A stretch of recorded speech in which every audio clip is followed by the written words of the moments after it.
Yeah, hello everyone.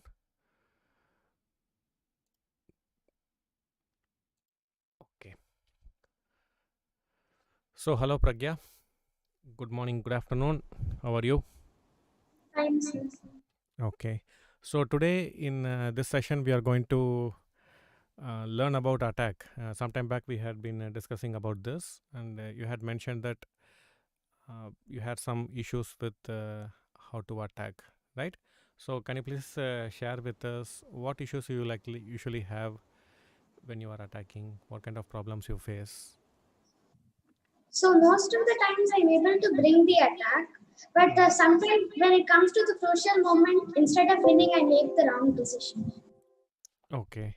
So you are getting a good attacking position, but then something goes wrong and you are not able to convert the attack into a win, isn't it? Okay. So before we go into that, can you please tell the viewers about yourself, like at what age you started playing, and how did you progress and all information? My name is Pragnya. I'm 12 years old. I started playing chess when I was 5, and Okay. I'm currently having 1600 rating. 1600 rating. And are you happy with the kind of progress you have made so far? Yes, sir. However, 2020 I wanted to progress more. In 2020, you wanted to progress more. Um, Yes.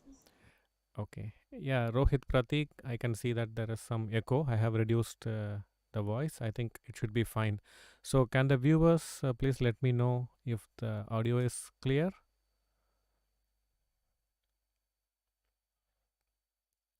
Is the echo better?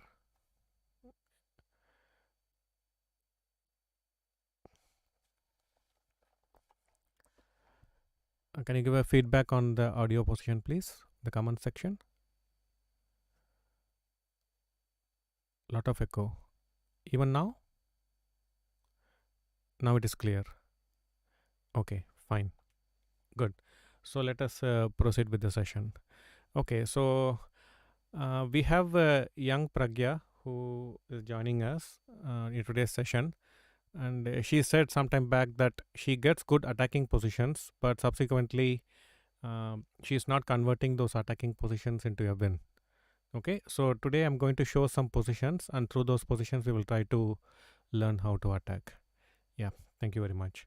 So, Pragya, so you can see the first position on the screen. Yes. Um, please give your views about the position. So white is an exchange down. Mm-hmm. However, they have already started attacking. The king is very weak. Mm-hmm. The dark squares are very weak for black, like f6, g5, g7. Mm-hmm. So the dark squares are weak. Yeah, fine. And the king is also pretty weak. So Yes, how do we exploit it? Now here already our position is quite nice to play. yes. So take your time and tell me how white should continue the attack.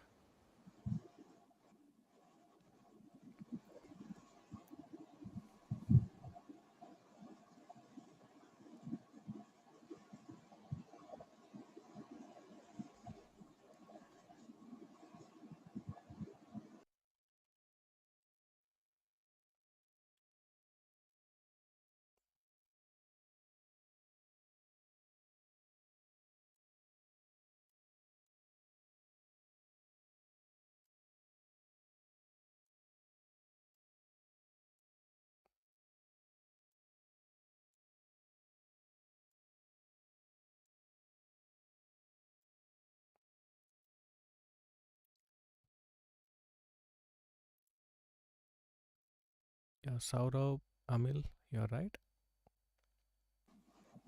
Sir, I have found the answer. Okay, tell me. Sir, so since the g5 square is especially weak, Mm-hmm. and so the dark squares are basically weak, so queen g3, idea queen g5, mate, because the bishop Okay. and g8. And if they take rook takes g8, queen g5 check, king h8, Mm-hmm. queen e7, king f6, and then here I saw bishop f6, idea bishop g5 mate.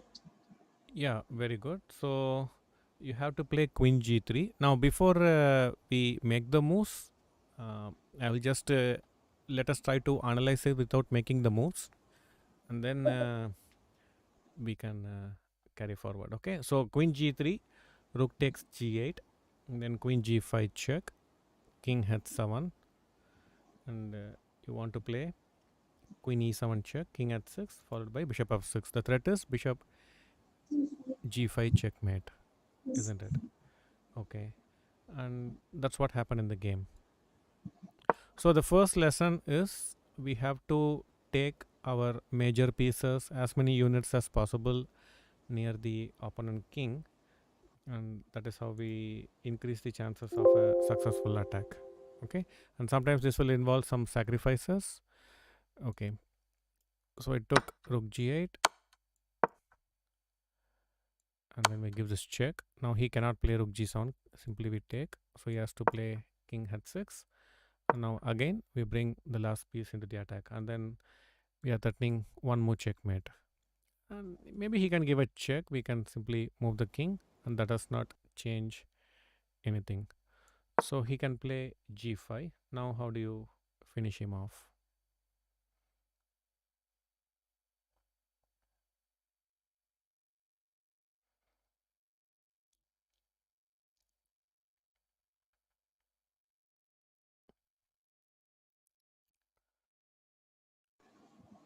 Sir, if g5, bishop takes d5, Mm-hmm. and if king g6, queen f6, king h7, queen h6. Wait. Okay, so is there any other variation we have to see apart from this? Bishop g5, there is rook g5. Okay, and for rook g5, what you want to do? For rook g5, fg5, king g6, queen f6, king h7, queen h6, king g8, g6.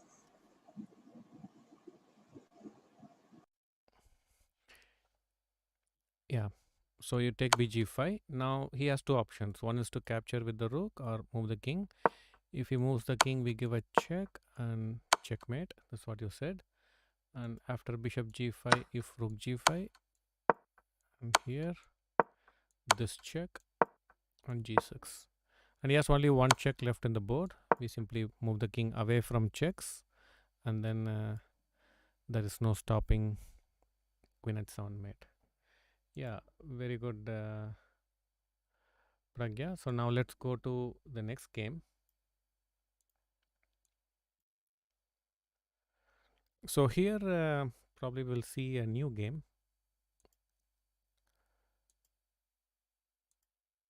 Okay.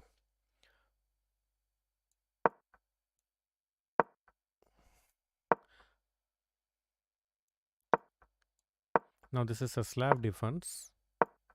Now here he has two options. One is to play e6. It is called the semi-Slav, and the other one is to take dc4. Okay. So in this game he took dc4. Now a4. The idea of a4 is to prevent b5, and that is one of the main ideas of this playing c6 early on, because black wants to play b5 and protect this pawn. So by playing a4, we are discouraging b5. So he lets the bishop out, and then he wants to play e6. So in semi-Slav, what happens? They play the pawn to e6, and then this bishop can become passive. So one of the reasons for playing the Slav defense is to get the bishop out first, and then play e6 and develop the dark colored bishop. Now here there are two main lines. One is to play e3. This is one possibility. The other is to go knight e5. These two are supposed to be main lines, and for very long time they used to think knight e5 is better than e3. One of the main ideas of this is to go f3 e4. Now you can see there are some downsides to this idea, which is the knight on f3 was not under attack, isn't it, at this point? And we are moving the same piece in the opening two times. So this is one drawback. And also the idea of knight e5 is not development, is to play few more pawn moves in the center. Okay, so as a result, what can happen is we may get a very strong center, but the price we are paying is we are losing some time, right? We are losing considerable amount of time by moving the same piece two times, and also by making some pawn moves. Okay, but this is all theory.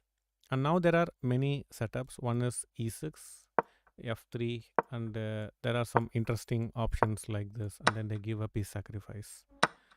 Okay, and then something like this.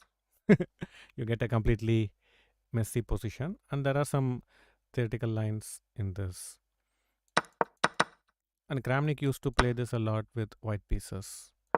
And the other alternative is sometimes people play like c5 and knight bd7. So this is what happened in this game. Okay, so it took knight c4. Now again our threat is the same. He wants to get e4, and for that they normally start with f3. This is his idea. And here there are some suggestions. One is queen c7. This has been played before. The idea is to go, suppose I play f3, I can directly break the center with e5. Okay, try to destroy the center completely. That way um, white will not be able to get a free center. Okay, so people usually play g3 here to get bishop f4, and also to play bg2 and e4 instead of f3 e4. They can also try to play bishop g2 e4, and there is also bishop f4 idea. Okay, fine. So in this game he played knight b6. He went knight e5 again. Now the difference is when he goes knight d7, there is no more black pawn on c4. Okay, so that gives some extra options like queen b3 for white. Okay, and he did not go knight d7. He played a5. This is mainly to stop white from playing a5. Okay, and also creating some outpost on b4. Now white consistently carries out his idea, which is to play e4. And once you play e4, what happens? The e4 central square will be quite safe because the pawn on f3 will give it protection, but the d4 pawn will not be very safe. So what white will try to do here? He will try to play e4 and then get bishop e3 quickly, or protect the center. Now this is a very important feature we have to learn, which is when you have a strong center, you should try to overprotect it. Okay, otherwise the center can become a target for attack for the opponent. So whenever you have a strong center, identify which pawn in the center doesn't have adequate protection and try to give it enough support. Okay, so f3, and now he can play knight d7. So I can see from my database that recently Anish Giri played this against Grischuk in Chess24 online game. He had played knight of d7, knight takes d7, bishop d7. So now the e4, it's not coming with tempo. e6, bishop e2, bishop b4. And black went on to win this game, not because he is better, but it was a blitz game and black won. Okay, so there is an example of knight of d7 being played in this position, but here he went g6. Now this is a big mistake, and after this, if white plays correctly, we can get a good advantage. Okay, so that's what you have to find, Pragya. Okay, sir.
So what do you want to do? Sir, I'm thinking of E4. Okay, so e4 was played, then bishop e6. Okay,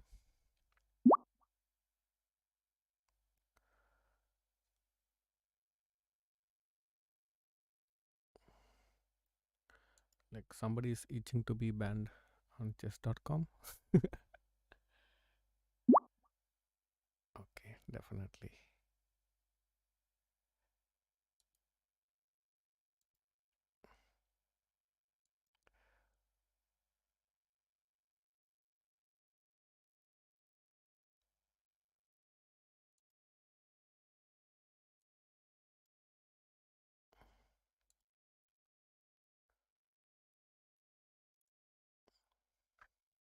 Yeah, hello everyone.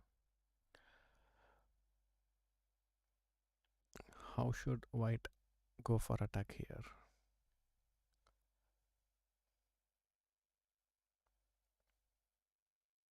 So first identify which moves are interesting to be considered for attack. Okay, and then you have to start from the most promising move to analyze and see if it works.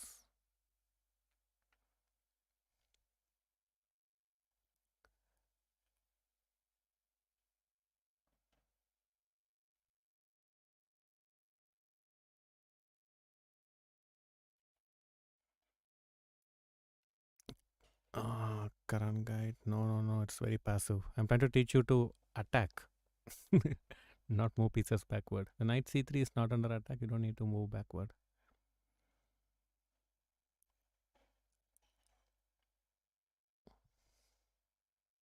So Pragya, tell me which moves you are considering for white. I'm looking at G4, idea H4, H5, starting that.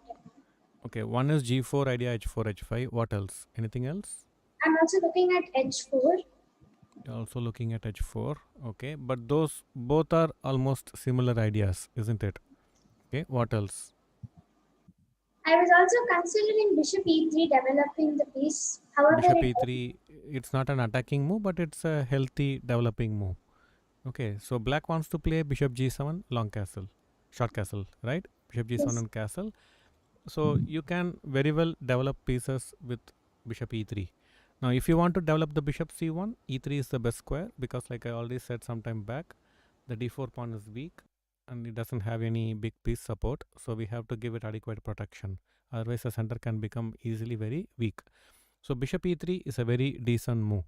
And do you feel that moves like g4 or h4 could be correct here, or are you seeing those moves because we are trying to, the topic is attack, so you are trying to find an attacking move? Is that the reason, or do you seriously believe g4 or h4 could be correct?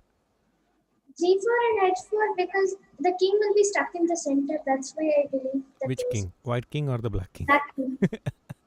What about the white king? The white king can try triple O on king B1. It is risky, but they can try that. Yeah, but do you feel that we are ready for such a pawn storm with these kind of pieces? No, sir. It doesn't make sense, isn't it? Our pieces are not well developed, so, and there are no big weaknesses in black's position to attack. So first few things we have to learn while attacking is, to attack properly we need few essential things. What are they? The first requirement for a good attack is presence of a weakness. Okay, so if there is a weakness in opponent position, it makes sense to attack the opponent where he is weak. But if there is no weakness present, then attacking the opponent won't give much impact. There won't be much impact when you try to attack an opponent when he does not have a weakness. So the first thing you should look out for before you even consider attack is, what am I going to attack? Right? You need something to attack, isn't it? So there should be something in your opponent's position which is not good, and that you can attack. Okay, and the other thing is, you have to, so first the presence of weakness in opponent position. And so you have to identify some weakness in opponent position, and then you can go after that weakness. Okay, so this identifying the weakness in opponent position is a critical element for a good attack.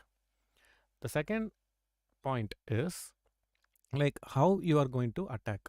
Do you want to attack with pieces, or do you want to attack with pawns? Sometimes you push g4 h4 like you said, and it's a pawn storm, right? So you can do pawn storm, or you can attack with pieces. Okay, sometimes you attack with pieces instead of pushing pawns.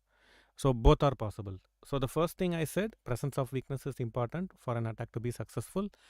Second is we need to decide whether to attack with pieces or to attack with pawns. Now, if you want to push pawns and attack, you should be prepared from different angles. One, you should have good development which can support the attack, right? If you are not well, the pieces are not well developed, and they may not be able to support the pawn storm, okay, because they are not developed. So the pieces should be in the correct squares to give protection to those pawns which are rushing forward. And in the process, you should not weaken your own king as well, because if you push too many pawns and finally instead of opponent king getting into trouble, maybe our own king can get into trouble as well if you push the pawns too prematurely without adequate support. This also you need to consider. The next thing is the timing. Okay, so should I attack now or should I prepare the attack so that I can start my attack little later? Okay, so this is also very important.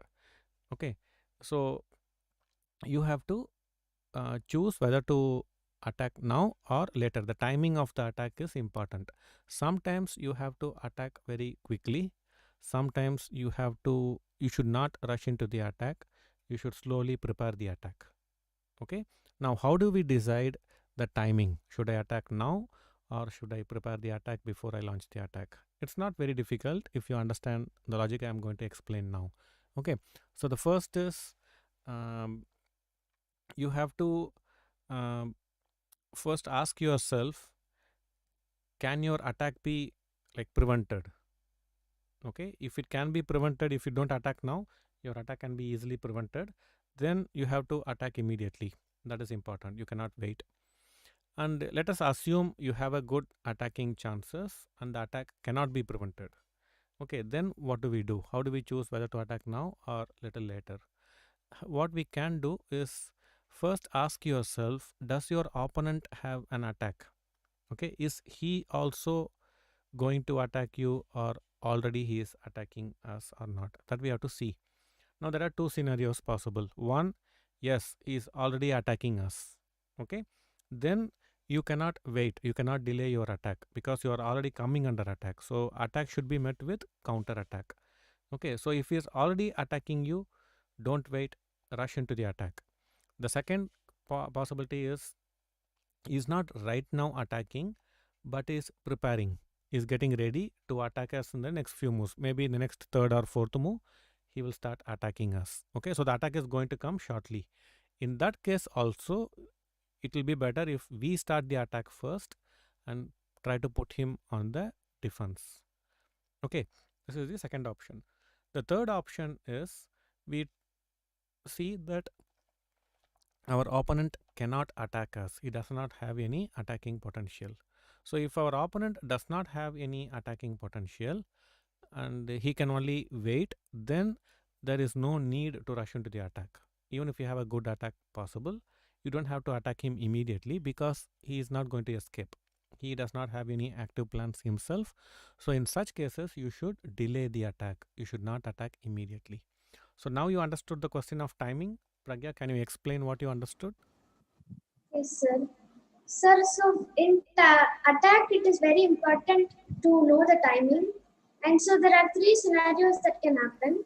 Whether your opponent is going to attack you or not. So if he's currently in the middle of attacking you, then you have no choice. Then you cannot wait for your attack. You have to immediately start attacking. And if the opponent has like few moves, like in the fourth move or fifth move, he is going to attack, then also you can start attacking. However, if your opponent cannot attack you like in this position, that time you should not rush your attack. You should develop all your pieces and then only you can start the attack. Yeah, so you have to prepare the attack slowly. Okay. Now, first thing I mentioned is to attack. The presence of weakness in opponent position is important, and here we should have the skill to identify what is actually the weak spot in opponent position. Sometimes the weakness will be very easy to find, okay, but sometimes the weakness will be hidden. It won't be very obvious, so you have to really go deep to identify those weaknesses. So this is the first thing. The second thing is, like I said, whether to attack with pieces or to attack with pawns. Sometimes you have to attack with pieces, sometimes you have to attack with pawns, sometimes a mixture of both. You attack with pieces and some pawns also you use in the attack. The third is the timing, whether you want to attack immediately or you should try to prepare the attack and attack later. That is the third option.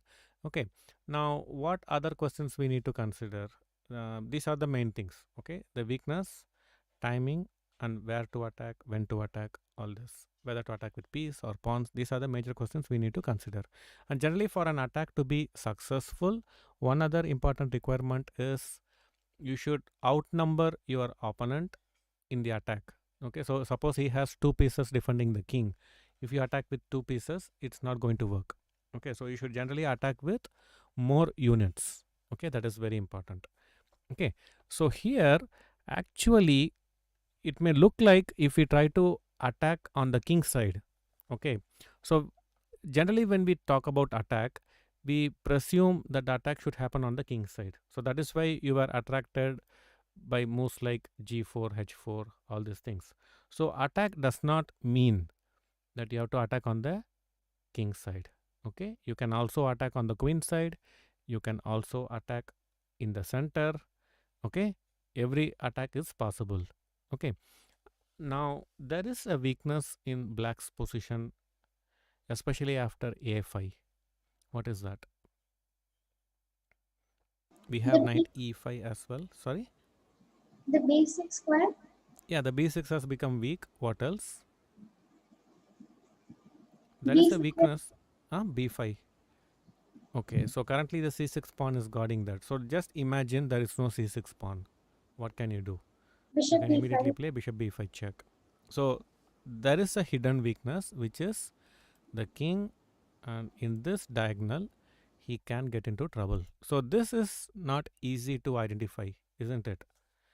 Okay, so if we did not see this weakness, the most natural move should be bishop e3. You just simply develop your piece and strengthen your center. Okay, fine. So how can we exploit it? Sir, there is d5.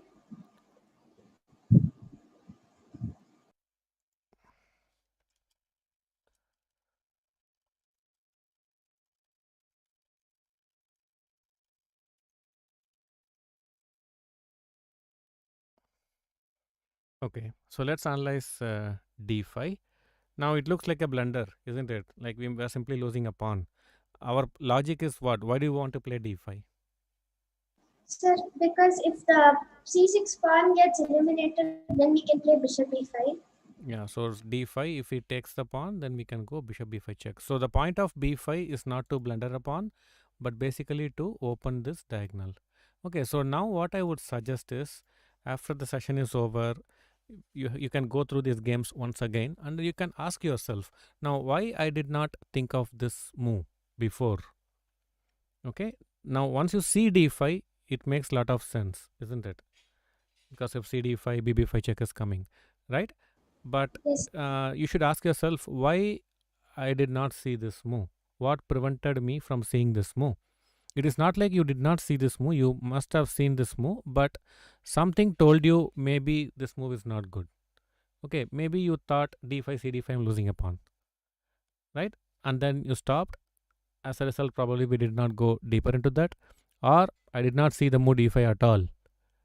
Okay, so in that case, you should tell yourself, I should be more alert when there is a pawn break possible.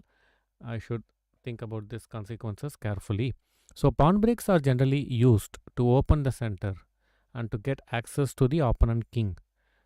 Okay, so the pawn breaks are used to open the position and to get access to the king or to open files, diagonals for our pieces. So let's analyze d5. Now if cd5, bb5 check, what can he do? He can play bishop d7 or knight of d7 or Okay. knight b. Okay, fine. So bishop d7 or either of the knight to d7. So let's analyze that. So d5, cd5, bb5 check. Now let's analyze bd7. What can you do? If bishop d7, knight takes d7. Okay. And if knight takes d7, I can.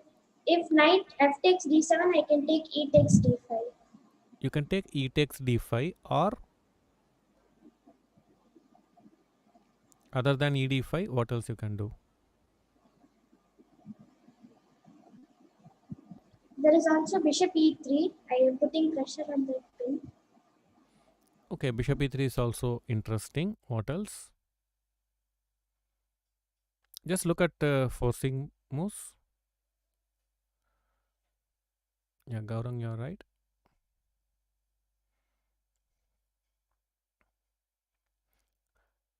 Apart from pawn capture, another capture is Knight possible. d5. Knight Knight d5. d5. Okay, so let me show the variation on the board, what we just saw. Now, if he captures with the other knight, we can take this also. Okay, so if he captures, then you can see there is a lot of pressure here on the d7 knight, and then you can move the bishop anywhere and get the rook to join to put more pressure on d7. So his king will be caught, and this bishop is a monster, and this pin is very difficult to come out of it. Okay, so now we have to analyze d5, cd5, bishop b5 check, knight of d7.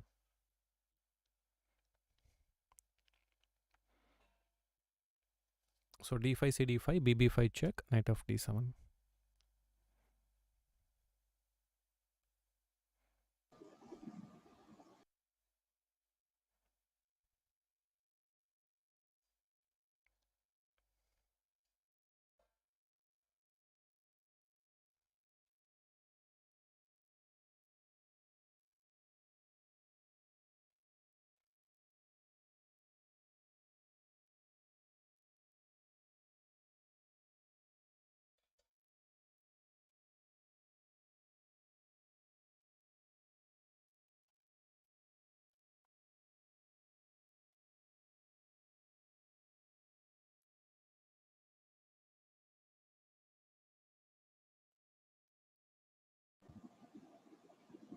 Sir, here again knight takes d5. No, here there is a difference. The bishop is on e6, so that should invite us to play some move.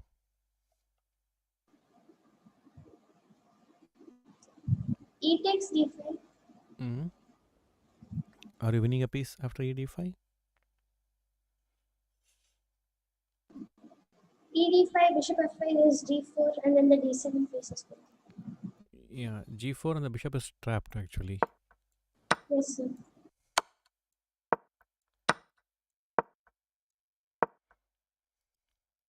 Okay, so he can play bishop g7. Now the point is, if I take knight d7, he can take bishop d7. So how can we continue?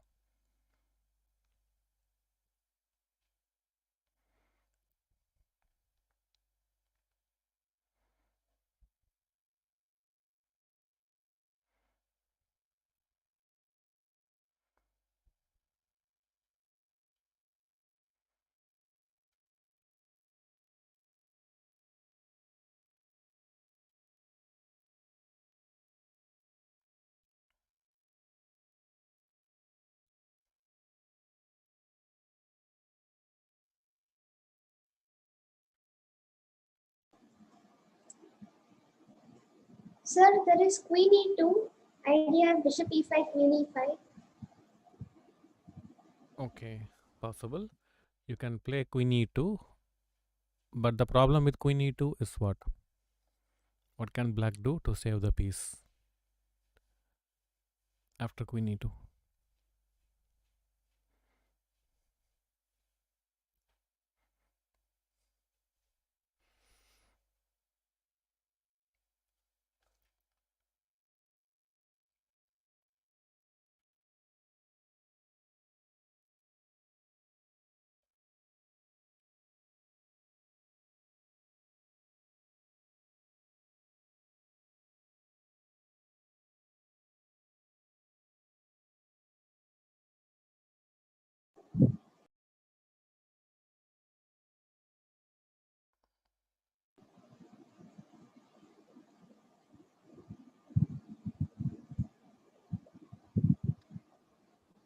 Just training foundation, no. After queen e2, there is a very simple move, simple defense. f6. Not f6. You can just play castle, because now the knight is not under pin anymore. Okay, now the knight e5 is under double attack, and if you take knight d7, he can save the bishop. Okay, so these kind of resources we have to find. You have to find this type of moves.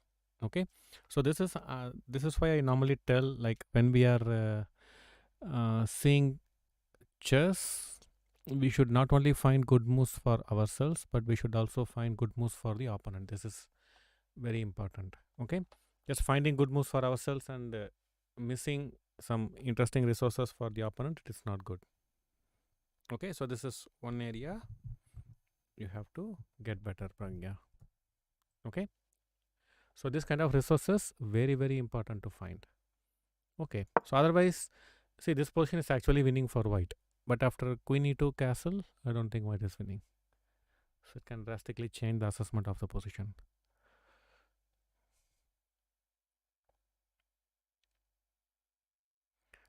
Yeah, knight c4 is possible. Padmini. Hello, Padmini. Welcome. So we have Padmini Raut among us, a fantastic player.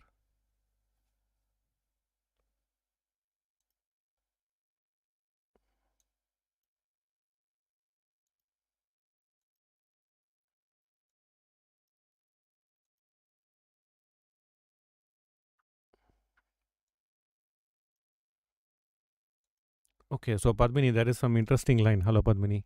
So Padmini suggested for queen e2 castle, why not just move the knight? Okay, and the bishop is still trapped. So it looks good. And here, black has some very interesting resource. Try to find it. So it looks like the bishop is trapped, isn't it? But black can create some counterplay. How?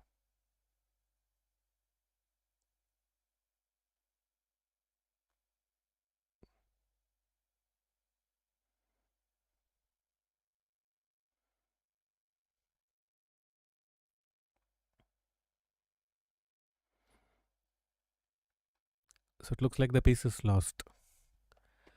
But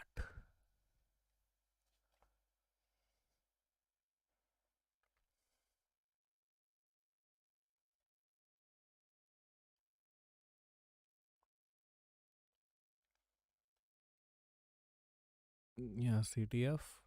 And then what happens if I take the bishop?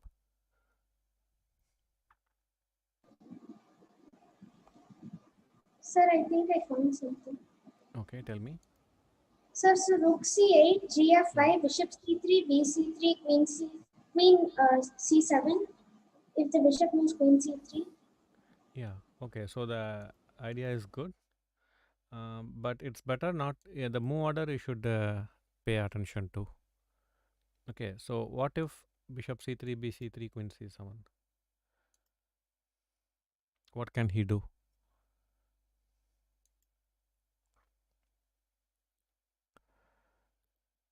If you first take bishop c3, bc3, queen c7, white can still survive.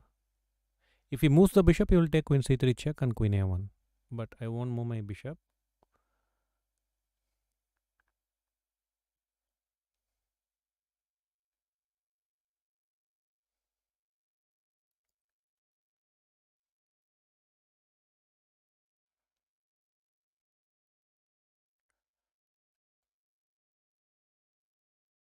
What is the drawback of bishop c3? What did it weaken? Bishop, sir, bishop h6. Yeah, very good. So, yeah, hello, Mr. Prakash. So nice to know Vaishni is also there.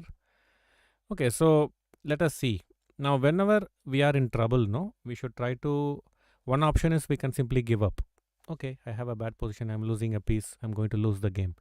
Okay, so mentally and emotionally, you can give up and then just play some moves. The alternative is you still try to find some resources, put some hurdle blocks along the opponent's path. Okay, and that is a better way to handle the tough situations. Okay, so even if we accept that we are going to lose, there is no harm in trying to survive, isn't it? Now just imagine if someone has been pushed into the water, okay, and he does not know swimming. So what will be his instinctive reaction? He will try to hold on to something so he does not drown, right? Now if we offer our hand, what he will do? If we offer our hand, he will grab onto it, right? And he will never leave our hand. So but if at a normal stage, like if he's not in water and then I offer my hand, right, he will not be interested, right? And at that time, if I just give a matchstick, okay, just imagine, so I am showing a matchstick, what he will try to do? He will try to hold on to that matchstick, isn't it? So anything that gives us hope, we will try to cling on to it. So that hope is very necessary to survive in tough situations. Okay, so even in chess also, whenever we feel we are in trouble, we are in danger, we are going to lose the game or in a difficult situation, first thing is we should not lose hope.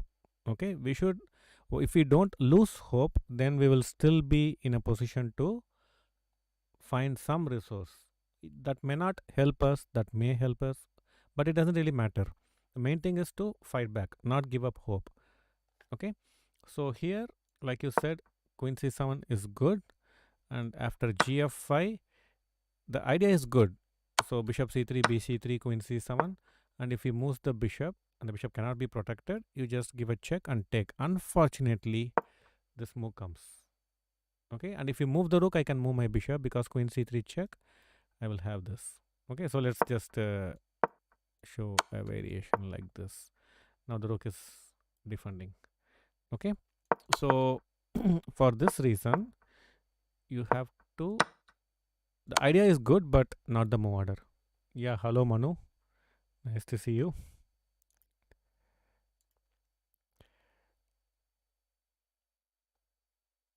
So here you first start with this. Now I cannot play b6. So you see, just a small change in the move order and makes a big difference, right? You don't take on c3 first, but first you play queen c7 directly. Okay, so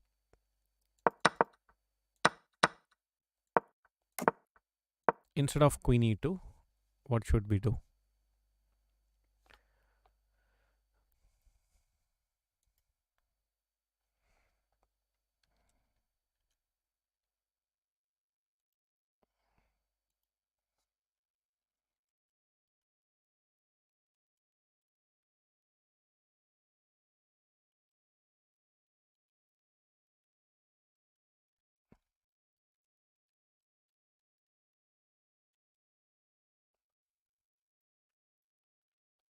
Okay, so what to do?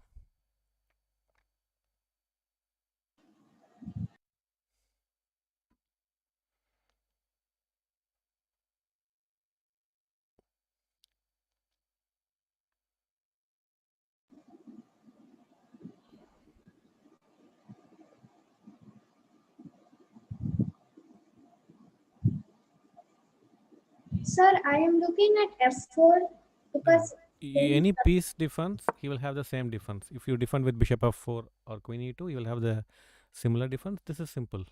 Okay, now castle, you just take gf5 and you are winning.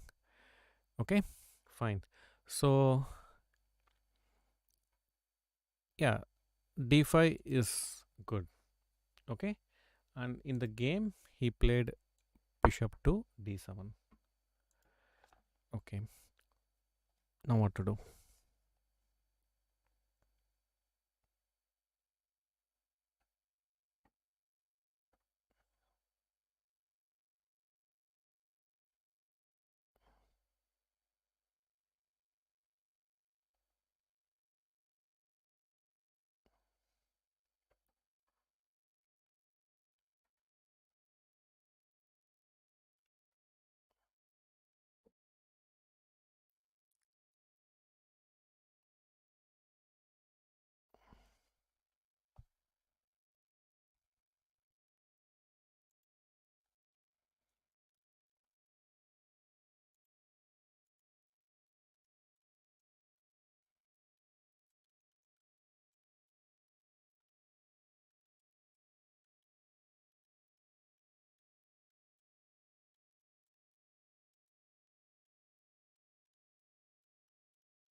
So what to do? Okay. Sir, sir, I was looking at DC6 and I was also looking at Bishop E3. Okay, so let me teach you something, this principle of drawback. Okay, so whenever an attack defense pattern is established, okay, so please understand to this, whenever there is an attack defense pattern is established, so you give a threat and opponent responds with a defense, then what we should do, we should keep attacking, we should not slow down. Okay, so threat generally should be met with a counter threat or a counter attack, but if it is met with a defense, then we should keep attacking. Now the question is, this much we all can understand, but the problem is, if there are 3 or 4 different targets to attack, which one I should especially choose? Okay, so let me explain the drawback principle, it will make sense.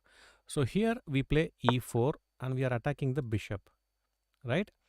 And he plays a defensive move, which is this move, right? Now our target our thinking process should be, how can I punish this bishop f5 going to e6? Okay, he played bishop e6, how can I punish bishop e6? So if you think like that, then this is direct way to punish this, right? Now when he plays this, your thought process should be, how can I punish this? Okay, then you will realize this is the way to punish this, right? And when he goes here, now your thought process, how do I punish this? Okay, so this was controlling d5 square, right? When the knight was on f6, it was controlling d5. Now that square is weakened. So you do this. Now he plays a defensive move. So our thought process should be, how can I punish this? And then we find g4. So this is the drawback principle. So whatever move he makes, then you have to try to attack at that point. Okay, it is something like, imagine we have a gun, okay, and there is something flying. So we cannot just aim at this point because it would have already flown to a different point, right? So we have to keep changing the aim as it moves away. So the drawback principle is, whatever move he makes, you try to punish that particular move, the opponent's previous move, try to punish it in some way. This will make the calculation easier in these type of positions. So we are seeing bd7. Now what is the drawback of bd7? Okay, when a piece is in one square and then it moves to a different square, then it creates some drawbacks. Okay, from a new square it will do certain good job, but when it moves to a different square, it will do something like whatever it was doing from the previous square, it is not doing now. Okay, so what the bishop was doing on e6, which it is not doing when the bishop is on d7, try to identify that. What became weak when the bishop has moved from e6 to d7? Sir, the F7, it was defending the F7 pawn. Yeah, sorry. So earlier the bishop was, when the bishop was on e6, it was giving protection to this pawn. Basically it was controlling this diagonal, right? And when we play d5 bd7, it has abandoned this diagonal. Okay, so if you can do anything on this diagonal, then you are punishing the drawback. So now you understood the drawback principle. So the drawback principle is very effective when there is an attack, the attack is met by a defense. Okay, when there is a threat and the threat is met by a defense, the drawback principle will become very useful to apply. So he played queen b3. Now this problem, right? And also his queen now tied to the knight, so it's creating problems on various fronts. So he took cd5. Now what to do? Yeah, many of you got it correctly. Queen b3, fantastic.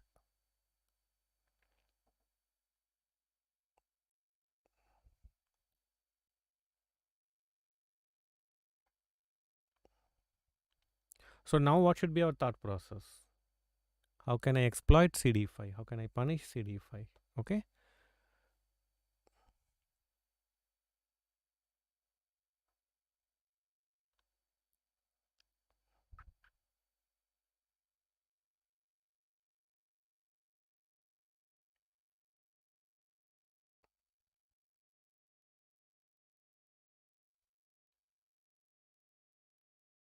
Yeah, just training foundation. Very good.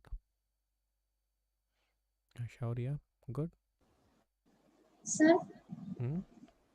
sir, can we play bishop e3, sir? Idea Very of good. attacking the knight. Because Yes. knight c4, then If knight c4, what happens then?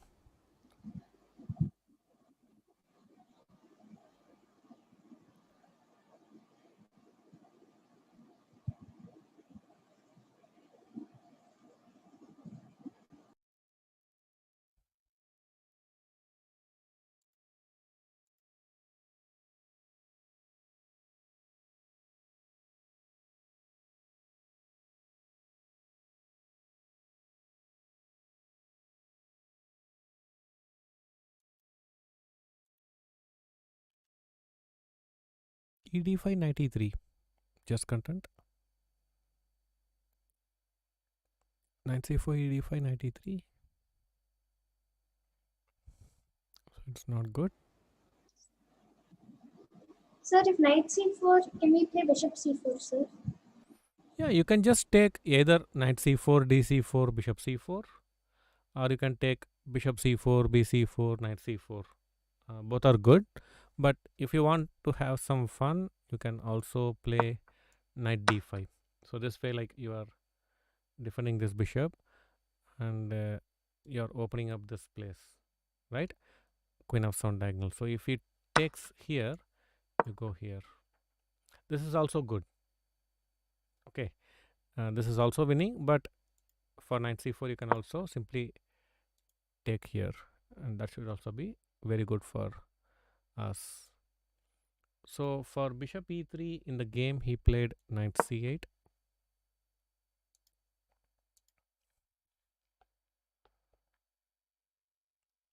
Yeah, Suresh Kulkarni, it's possible.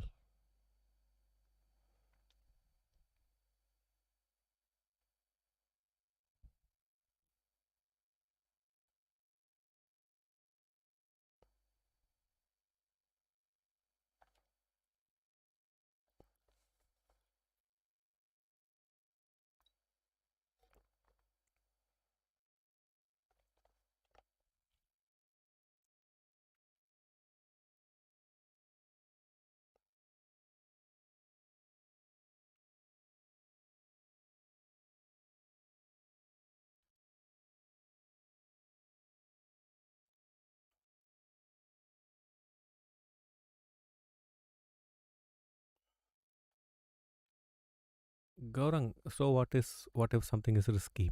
Okay, one of the things we have to learn as a player is we don't have to be averse of taking risks. Okay, some players, they like taking risks, they enjoy taking risk, but many players don't. They want things to be more clearer and easier to understand, and they feel risk is like things can go wrong, and that affects them more. So they, as a result, they don't try to take risk. But through chess, what I would suggest is, at least in the game of chess, we should learn to take risk when necessary, and that is a very important to grow faster. So if you want to grow faster in any field, you should have the capability to take calculated risks. Yes, Pragya, you have anything to say? Sir, I was looking at knight b5, sir. B for Bombay or D for Delhi? Sir, Bombay, sir. Okay, what is the point? Sir, I was looking at idea if bishop takes b5 and bishop b5. Next, I can play rook c1 and knight c7. Okay, so you want to play knight b5 idea, rook c1, right? And then knight c7 check. But he can just play bishop g7 and castle, right? And then when you play knight c7, I'll just move my rook, right? So basically with knight b5, you are attacking the c7 square, but you still need one more move to create a threat. Basically, you need one more move, and black is on time. Okay, so this is kind of slowing down.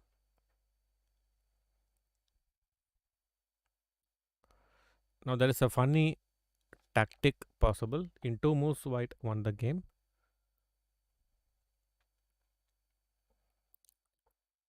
Okay, current guide, your second move could be improved.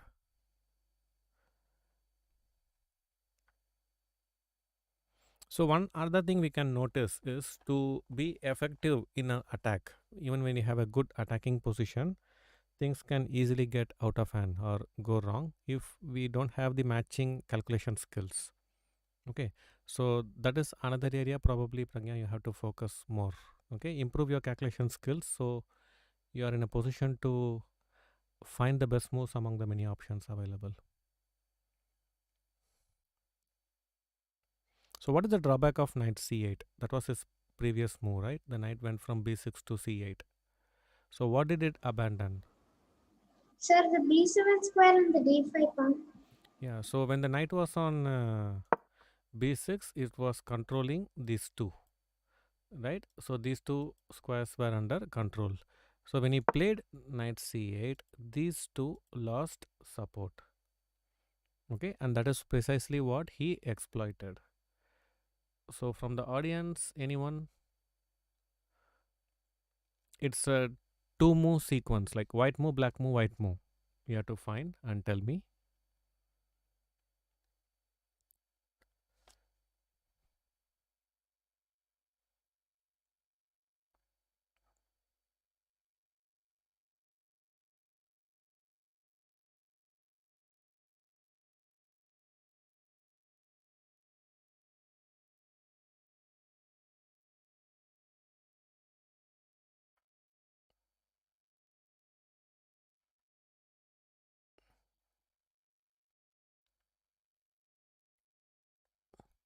So there is an intermediate move involved. That is why probably most of you are struggling. Try to be alert. Yeah, Shravan, very good.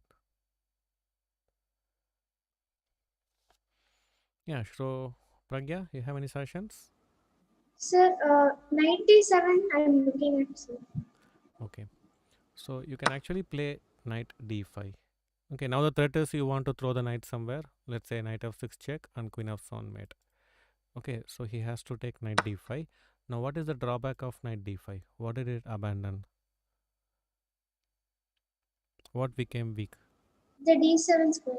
The d7. How can you exploit it? Knight d7. One possibility. And after queen d7, what you want to do? Bishop b5. Bishop b5. So there are two moves in the sequence possible. Immediately we should wonder about the move order. Okay, whenever there is a b possible, you should immediately ask yourself, should I play a b or b a? Which is better? Okay, so you can actually start with bb5. Okay, now if he takes bb5, then queen b5 is mate. And how can he defend this d7? Now if he goes knight f6, queen of pawn mate, drawback. Right, when the knight is on d5, I cannot take queen f6. Sorry, queen f7, but when you go knight f6, I can. And if he goes here, you can simply take. Okay, again this is lost.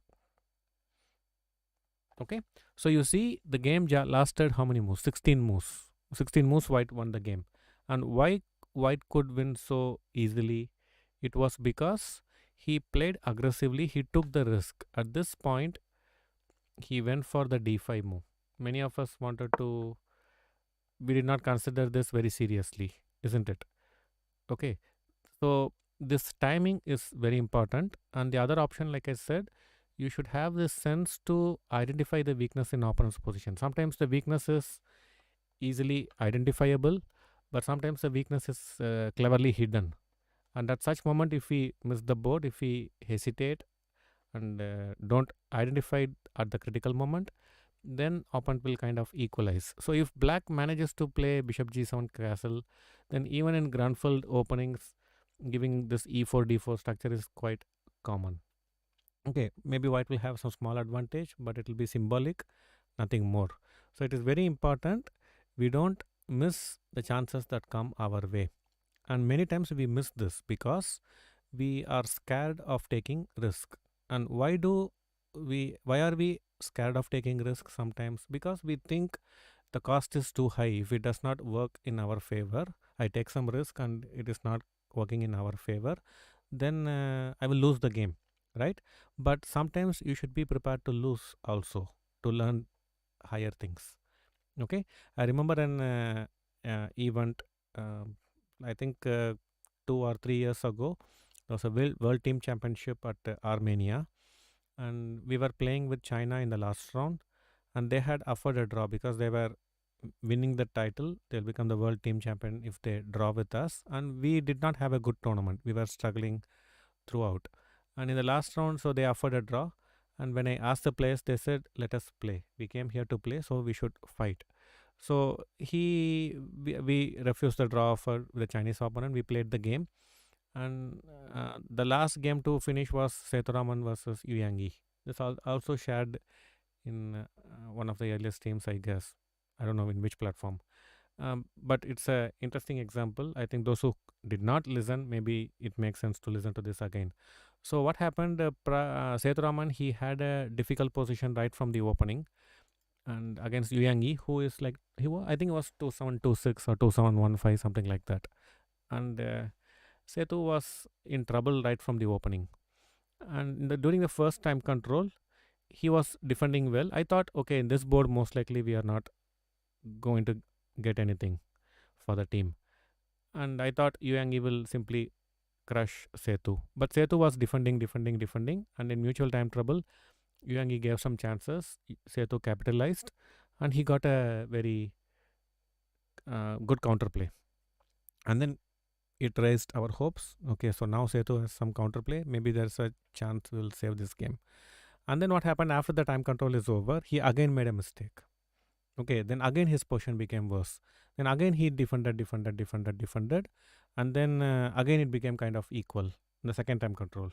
Then the third time control with sudden finish, and it almost came close to a draw. And Yu Yang had to find a study-like win, which he did over the board with less time on the clock, and he won the game. So this took like very long time. It's like almost 5-6 hours, and I was simply sitting and watching. I became very hungry.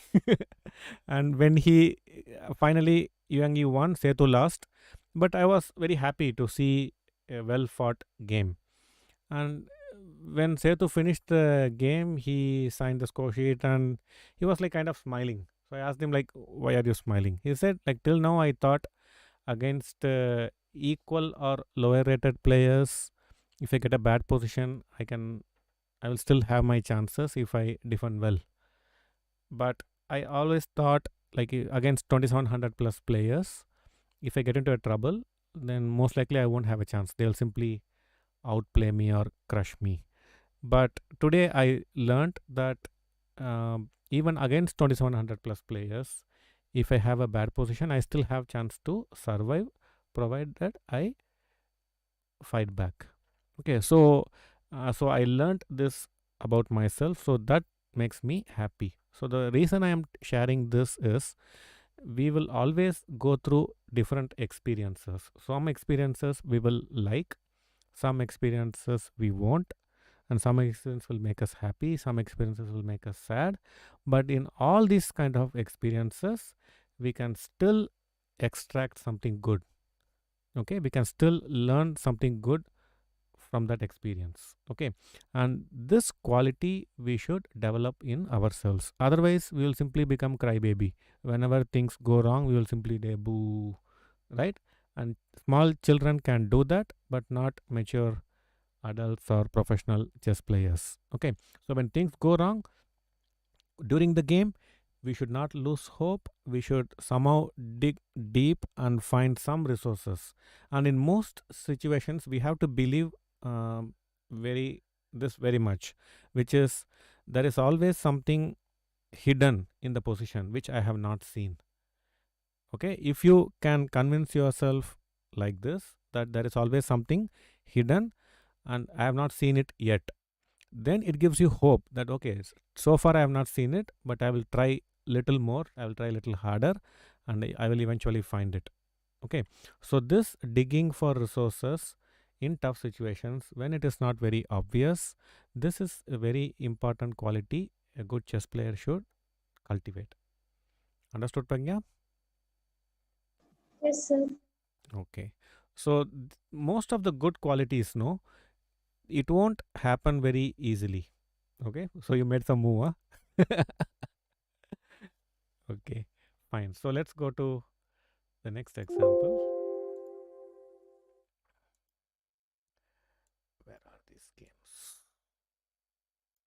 Okay, so this is a very famous position. Maybe some of you know it already, but still interesting. So here black just played BB7. Now, how should white continue the attack? This is a famous game. Anyone know this game? So Matthew says lot of philosophy. Uh, I strongly believe like chess is not just technical things. It's just moving pieces, opening, middle game, and game. I strongly believe chess has a lot to do with psychology because we are after all humans. We have emotions, we have thoughts, and they affect our decision making. They influence it a lot than we care to admit. So if we understand our thoughts and emotions better, then we can channelize it better to help us instead of harming us. Okay, so anyone know this game?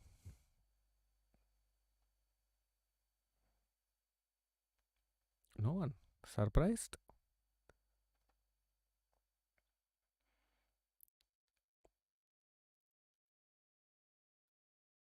Usually found in water. Fish? Fisher? Anyone? Okay, so another thing, Pragya, you should have known this game. So the fact that you look like you are probably not familiar with this, that also indicates something. So you have to study more classics. Okay, so make it a point to read some good books from the past. Okay, past champions. So this is a famous Fisher game. So how should white attack here? Now rook h3 is very tempting, but queen g2 mate. So how can we attack it?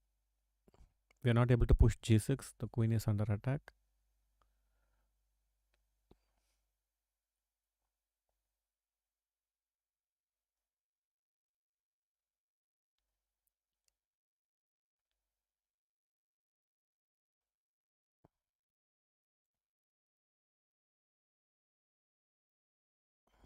So chess content, don't be so obsessed with it. Okay. Okay, chess craze. G6 is bad. You lose the queen. Queen h4, bishop e7. Right. Okay, so many of you are suggesting f6.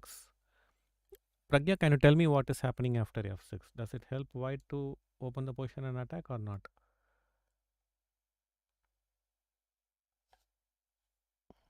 Does f6 help white or not? What is the logical move for black after f6? Sir, GF6. Gf6. Now, what are the possibilities for white after gf6? White can play GF6. He can also play G6. G6. But what is the point of g6 if I take fg6?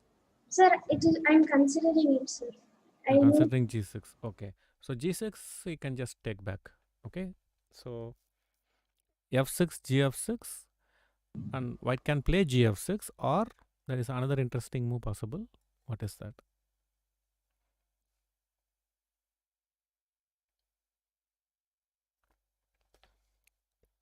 Bishop D4. You can play bishop d4. Okay, but the problem is even after bishop d4, you are not threatening much, isn't it? Because the rook f3 is tied to the g2 square. If you move the rook, queen g2 is always coming. So f6, gf6, gf6, what happens?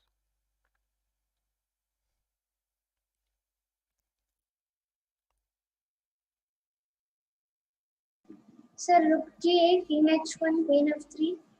Yeah, rook g8 check. So by playing f6, we are opening the g file, but the question is for whose rooks, right?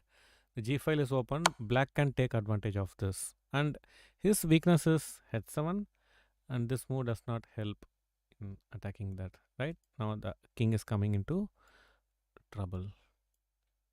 Okay, so f6 you can eliminate. Now the question is it necessary to see these variations, or to put it another way, Is it bad if I consider f6, if I waste time in analyzing a move which eventually does not work? I wouldn't think so. I would say, like, you have to consider all the interesting possibilities in your position, and we won't really know whether it is working or not until we analyze it. Sometimes we can intuitively say, okay, no, this move cannot be wrong, it cannot be good. You can intuitively reject some moves, but not all. Okay, and sometimes what happens, like, intuitively we reject some ideas, and eventually they turn out to be the best move in the position. So that risk is always there. So in concrete positions where you are not running short of time, you have sufficient time on the clock, it makes sense to trust intuition less and try to be more concrete, try to calculate things till the end if possible. But if you are running short of time in complex position, then we don't really have a choice. We don't have the time to calculate everything, so you have to trust more on your intuition in such cases. Okay, but since we are training here and there is no time constraint, you should try to dig deeper before you come to conclusions. Okay, so f6 is not possible, g6 not possible, rook h3 not possible. So what is possible? So there is a very powerful move. I don't see that move in the chat so far. Is black threatening anything now? No, sir. No. So there is no immediate danger for white, right? So this is something we should always be aware.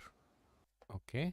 So that means it gives us time, isn't it? The fact that our opponent does not have any direct immediate threat, it gives us time.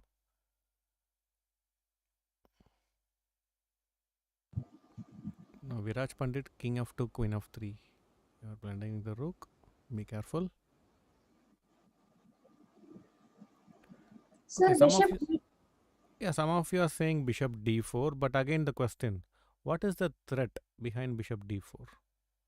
So let us say I say pass. What do you want to do after bishop d4?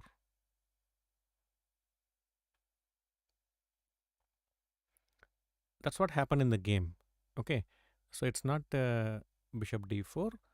Fischer played bishop d4 because he saw a variation which he thought, after which he is simply winning, but it is not. We'll see that later. Okay, so try to find something else other than bishop d4.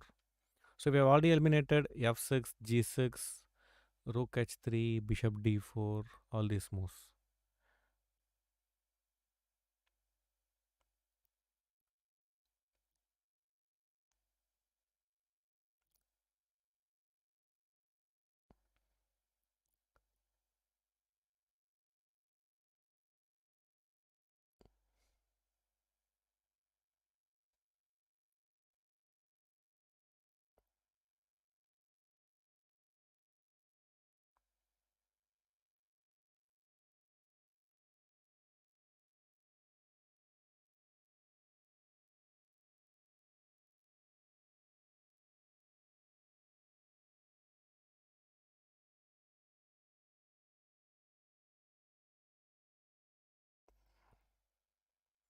So many of you are suggesting rook g3. Rook g3 is simply preventing queen g2 mate, isn't it? But it does not threaten anything.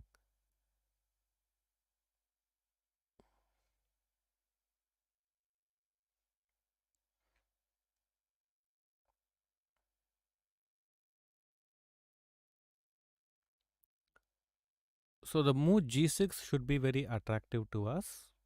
Okay, white should want to play g6, but the queen h4 is there under pin. So, Sir, queen h5. hmm? Sir, queen h5. Yeah, you can actually play queen h5. Now the threat is g6. Not easy to stop g6. Okay, so here you see the forcing moves were not working. So these are the things, like such moves sometimes it is very difficult to find, because most of the time we are looking for a forced win when we have an attack, and when forced win don't work, we don't really know what to do. So at such situations you should simply accept, okay, if I try to do anything directly, it is not working in my favor, So I should slow down. Okay, I should simply reduce my expectation. I don't have an immediate win, so I should prepare for that attack to come later. Okay, so if he plays g6 and all, you can see like bd4 check, it will be more devastating, right? So this is winning, and he didn't find it. Now there are some interesting variations I have here. So let's see. Now after rook of e8, what can happen?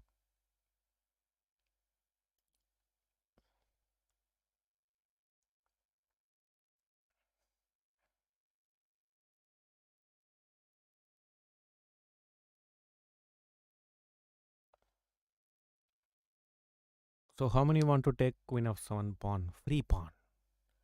Free pawn. Anyone interested?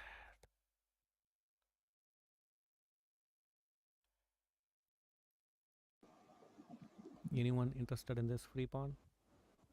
Mr. Queen of 7? Is it good, bad, ugly?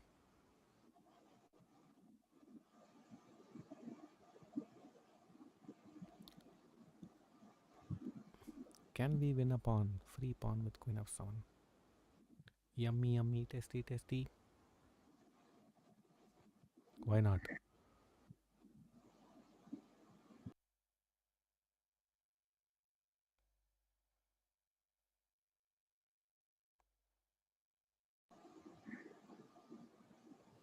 So there is a saying in Tamil, like if someone gives free phenyl, I will drink even phenyl.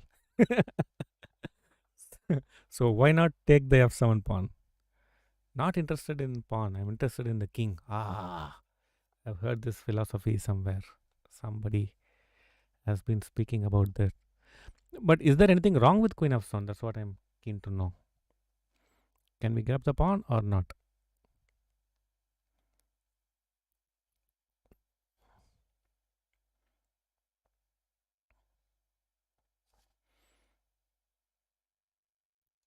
Pac-Man. Yeah, when you are attacking, generally it's better to stick to the attack, not try to win material. That's the general philosophy. But here, what he can do is counter attack. Hello, Vansh. Good afternoon. And the point is tabak. Rook into f5. Okay, so if you do something like this, not easy to defend this guy.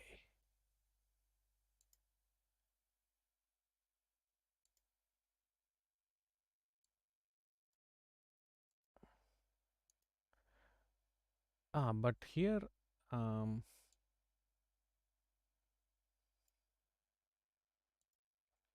instead of rook f5, there is another strong move, it seems. It is this. The queen is trapped. Oh my god. Okay, so this is good. Because after queen f5, he can also consider too much material, right? So he can play rook e8. Okay, so you see again, tactics comes to our aid. Okay, so instead of taking the pawn, you can consider going for the attack.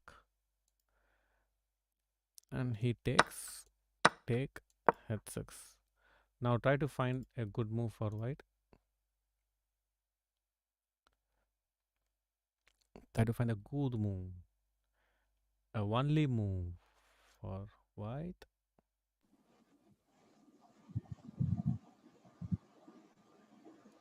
Not easy at all, not human move.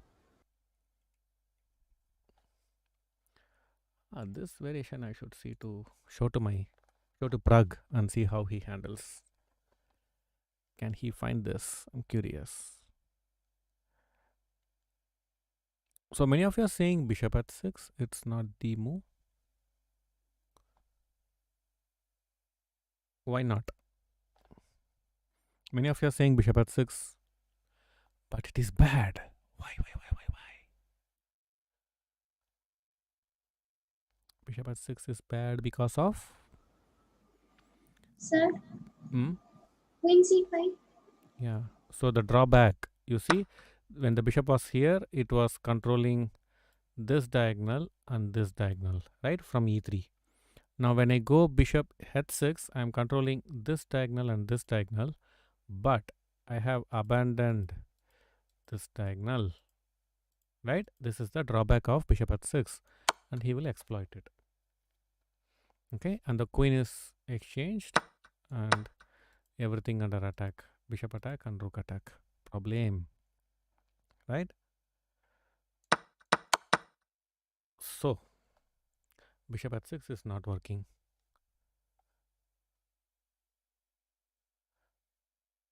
So I don't know if anyone can find this, but let's give it a try. No harm in trying. So I can see in the chat that many of you are suggesting bishop d4. What's the problem with that? You're threatening queen h6. So what will he do?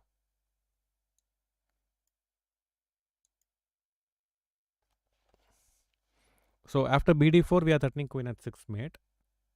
How can black defend against bishop d4? So that's what I was saying some time back, that when we give threats, we should also find opponent's defensive resources against our threat. We cannot simply give a threat and say, I gave a threat, so I win. No. Just like for bishop h6, how there was queen c5 defense for opponent and we are supposed to find it. Similarly for bd4, black has a resource. What is that? Yeah, Suryansh, very good.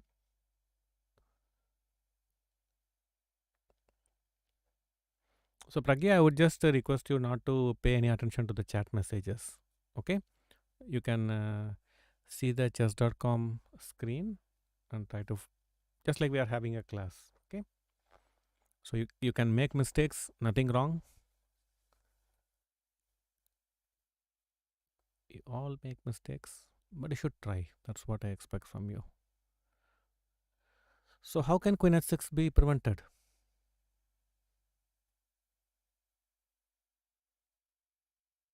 Yeah, Sparsh Thakur. Yes, good. Sir, Hmm? Bishop g5 protecting h6. Yeah, I somehow feel you saw this move maybe like 2 minutes ago, and then you are just trying to make sure. But if there is a only move, you simply have to play the only move. Don't hesitate too much. Okay, there's really no alternative to this. So bd4 unfortunately not working because of bg5. Bishop h6 not working because of queen c5. So what do we do? Sonali, you can participate. You are actually participating in my view. Don't you think so? So many of you are asking like, how can I join this? But some the way I look at it is like I can see in the chat there are 88 persons watching. So in my view, all of you are already participating. So you're not just, your face is not on the screen, but that is not really the point why we are here, isn't it? We are trying to learn something good about chess, and in my view, you're already doing it.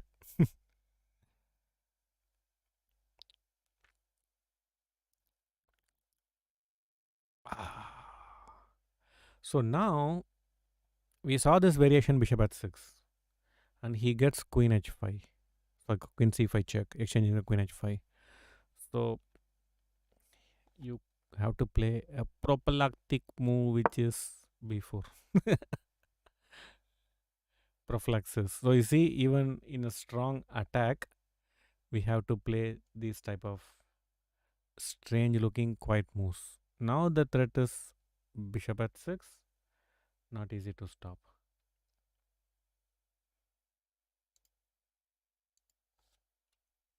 Okay, and now if he goes bishop f8, still you can go here.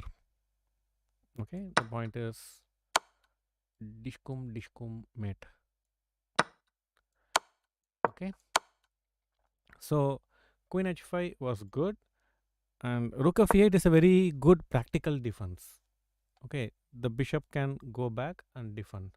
and you open the file for your rook. That's the point of rook of e8, and we should not become materialistic, try to win the pawn on f7. We saw how it was backfiring. Okay, fine. So queen h5 was a good move, and Fischer would have won. But I don't know. He had to find b4, but I think mostly he would have found it. But for bishop b7, he played the move which many of us liked, which is bd4. And after bd4, black played b4. What happens here? Show it to AD. Okay, beast. Yeah, he maybe he may miss b4, but if it is creative, he could find. That is also there. So Sonali, you are asking any suggestion for puzzle book? It depends on the level of the player. So different levels of players should work with different levels of book. But anyone above 1400, I would say, like you have this encyclopedia of chess combination. Those kind of books are good. And if like 1600 above, maybe you can also consider books like Perfect Your Chess by Volokitin. And there is another book, Imagination in Chess by Pataga Prindashvili. So those books are good. But what I would suggest is, please don't worry about from which book I should solve it. Okay, don't worry about the source. Okay, that is an incorrect approach in my view. Please focus on, let's say, for example, we have a position here in front of us, isn't it? How I can solve this position? This should be your priority. Okay, so this is what I normally tell like my students. Generally, what I see is like I also spoke about this the other day, missing piece. So we think we are a perfect puzzle game. All the pieces are there, just one piece is missing. And once that piece comes inside, then the whole picture will be complete. No, we are not that perfect picture, unfortunately. Okay, so there are like many missing pieces in us. So just filling one piece is not going to change much. So it makes sense to not keep missing things in life. Okay, so I want to find the best book. I will solve puzzles only from the best puzzle book in the world. Not necessary. Even from a poorly written puzzle book, you can learn so much. Okay, just sometime back I was saying, from every experience we should extract something good. Okay, that will be very interesting. Vijay Raghavan, no? Eh? Oh, you meant Queen H6, huh? So notation problem. Which book is better for endgame? Any other suggestion? Which book is better for classics? Which book is better? Which is the best opening in the world? I'll play only the best two opening in the world, not the second best opening in the world, right?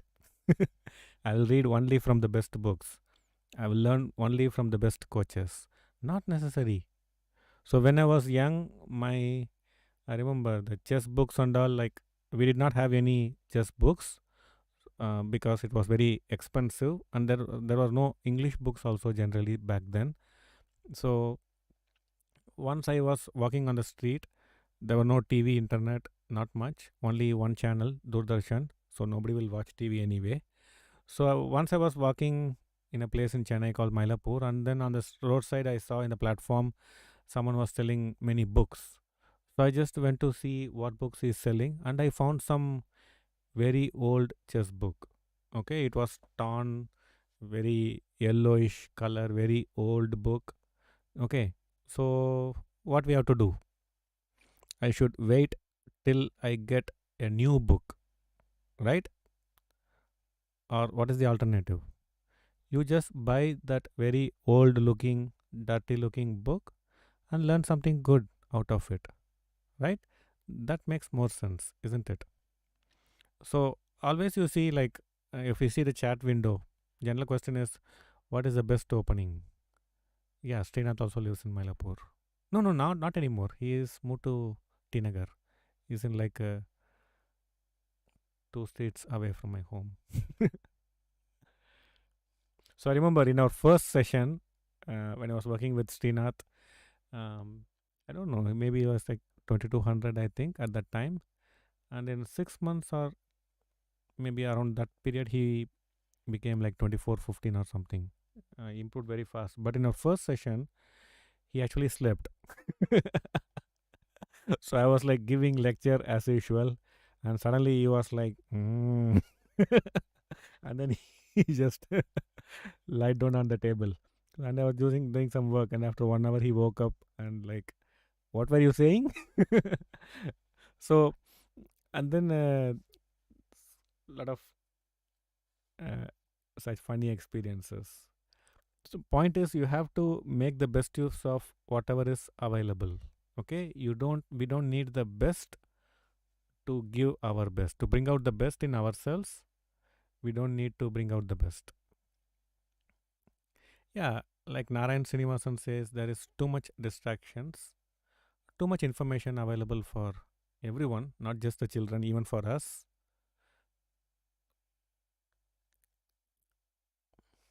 Okay, Pragya, what to do? Yeah, what is the best way to learn? It is very important. Um, it is very important. We what to say? Not wait for the external things to become perfect. Okay, so like I want a good book. I want a good opening. Okay, so like we get this kind of questions almost every day. These coaches. So the parents will say like, how long it will take for my child to become a grandmaster or a world champion. Okay, so when starting something itself, we expect the best outcome. It is not like you go to a shop to buy the best phone or a best dress. No, it is not like that. The most important thing is you start the journey. Yeah, hello Gizmo girl. So Gizmo girl, uh, she gave a lot of instructions to me on Discord how to enable the Nightbot in YouTube, and I have been like completely held up with this process training work. 2 days ago we launched it. I was completely mad. So I was not like not reading any messages. I even forgot to wish my friends Happy New Year. Only in the evening I realized, oh, today is New Year. We are to supposed to wish our friends. Okay, so the main thing is like we don't. We are always looking for everything outside us to be the best before I start my first step. No, not necessary. Imagine like back maybe 100 years ago, 200 years ago, even maybe 1000 years ago, there were people living in Himalayas, right? If we read, we will know about it. So it's the external things don't have to be perfect.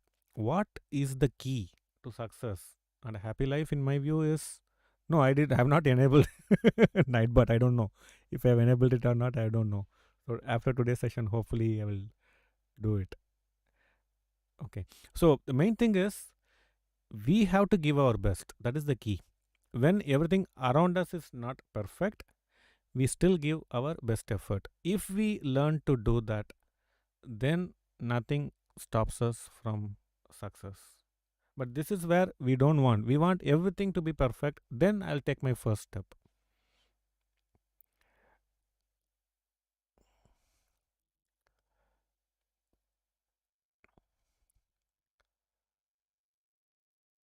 Yeah, today evening session it is material versus initiative. That is at 8 p.m. Indian time in process training. Yeah, Pragya, you have something to say? Sorry for like talking. So whenever you feel it's too much, you just mute my volume, okay, and focus on the position. Even for the audience, if you don't like me talking, I will still talk. You can always mute my volume and think about the position and type chat. Sir, so first he was looking at bishop g7, but after that g7, queen h6, king h8, then f6. That doesn't work because that does not work because if bishop f6, df6 with g8 is coming. Okay, but is So there any detail you are missing for white here in this line? Is there something you are missing, or you feel you have covered everything? Sir, there is G6 also, sir. After Bishop When? F6, Bishop G7, King G7, Queen H6, King H8, G6. Okay, for Queen H6, what about King G8? Did you see that? You have to see both King G8 and King H8. I'm not saying King G8 is better than King H8 or vice versa. I'm just saying you simply have to consider all possibilities, both for yourself and for your opponent. You cannot presume For things. King G8, I saw F6, sir. Yeah, if King G8 F6, after Bishop F6, G F6, there is no Rook G8. Very good. Yes. So King H8. Now you saw only F6 for King H8, but you should also have seen G6. G6. You saw it only now. Okay. So immediately we should stop the analysis. Okay, and we should ask ourselves why I didn't see G6, why I saw only F6. Okay, so then we should ask how can I categorize this mistake, under what category this mistake can be put. Okay, so what category you would say, what kind of mistake it was? Not making lists, sir. Not making list. What else?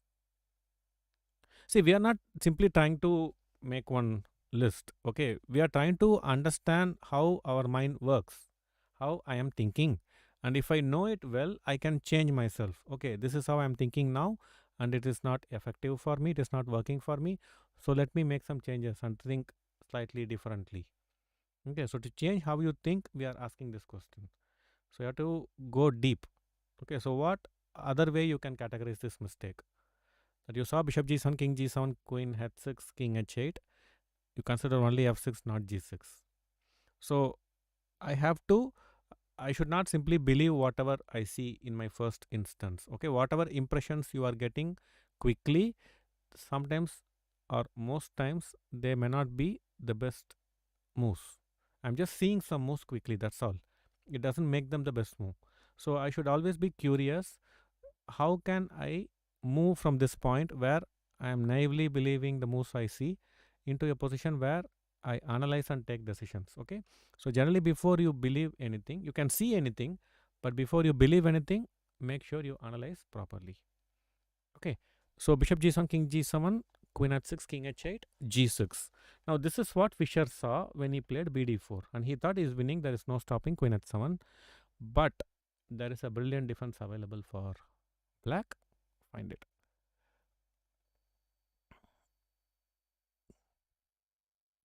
Okay, Tornado Gaming, it is not about the time which you take. Okay, it is about the resources. So, for example, let me put it this way. Now, if I give a difficult position to a strong player, he may still find it very quickly. Okay, that does not mean there is no training value in that. Okay, so if the positions are unfamiliar and you're still coming up with good ideas, it will still help you improve into a better player. So, generally, you should. The quality, it should strain you a little bit, finding the answer, that process, you should strain yourself a little bit, and then only you should be able to get the answer. Such kind of puzzles you should do.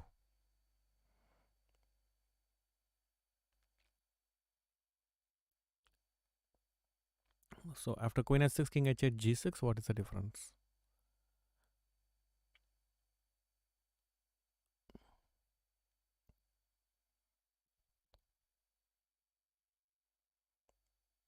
Aditya Rajput, um, um, see, the opening theory these days, it has grown exponentially. Okay, um, so it's better not to go to some big books if you are an amateur. Okay, some Grandmaster series, this kind of books, it is not necessary for amateur players. So one suggestion is, if you have chess based software, you can just search any opening you want to learn, put that portion, search for games. Let's say it gives you 1000 games or 5000 games, doesn't matter. You just select randomly some 5 or 10 games by good players. Okay, good players means, I mean two things. One, let us say about 2500 rating, something like that. And also the side which you are trying to prepare. If you are preparing to prepare from white side, the white's player rating should be 2500 plus, not black necessarily. Black can be weak also, it's fine. So if you're preparing an opening with white, white's rating should be about 2500. Just select some 5 or 10 games, and the result, if you're preparing from white, try to choose white win games. Okay, so if you see some 5 to 10 white win games of good players, I think that is good enough for an amateur player. You don't need any big database or some a material which has been perfectly checked with analytical engines. Not necessary at all. Yeah, Pragya, after G6, did you find a difference? Sir, I think I've seen this position before, sir. Now it's becoming familiar. Okay, maybe you have seen this position. Yes, Okay, sir. so that's why I F, started with a little ahead. Okay. sir, so after bishop g7, king g7, queen h6, king h8, g6, fg6, fg6, rook f7. Fantastic. Okay, so this is what both missed. Now, if here the problem is he does not have this rook g8 resource, the king has taken that square, so it loses, and he stopped here. But unfortunately for Fischer, this is coming, not an easy move, right? Now we have two options to take with the rook or with the pawn, and rook is eliminated because of queen g2, so he can take with the pawn. What happens then? Now we are threatening to play f8 queen. So Amazax is asking, should I play with computer? I would strongly recommend not to play against computers. I can, so my suggestion sometimes it will be like very extreme and not palatable. It is like mummy will tell eat vegetables to children, no, and children hate this suggestion, right? Because vegetables don't taste as good as some Starbucks or pizza, right? They taste much better, but the vegetables are good for the child, and the mother will give only which is good for the child, not what the child likes, right? So so chess coaches suggestions sometimes it will be like that only. So playing against computer, I would say to the extreme, like you should maybe ban computer engines from your life till you become like 1800 or 1900 or even 2000. No computers. The computer means computer engines. Veg Manchurian. So analytical engines, they are like chips or samosa. You make samosa, right? You put in oil, full dip, deep fry, deep fry samosa. Okay, easy way to put on tummy. Okay, so it is like that for chess players using analytical engines. So I would suggest not to use analytical engines at all. When you are in your computer, maybe you can uninstall the engines, throw it out. You can have chess base and to watch games, to search for games, to store games. It's fine, and you can watch games online. And then when you are watching games online, don't turn on the engine. And if you go to some websites, automatically they will have like some analytical engine going on, right? And then the graph will go like this when players make moves, right? White advantage, black advantage, white advantage, black advantage, equal. And we are always like looking at the graph. What is happening here? How is this? Right? Like a doctor looking at the thermometer. So it's better to like maybe if you have a paper, sellotape, stick it on your screen, right? Somewhere they will have this engine graph, no? Maybe you can put a sticker and hide that part when you watch games live. Okay, so similarly, if they are showing some analysis at the bottom, 3, 4 variations, maybe you just hide it with a book, that part. Okay, and then see the game.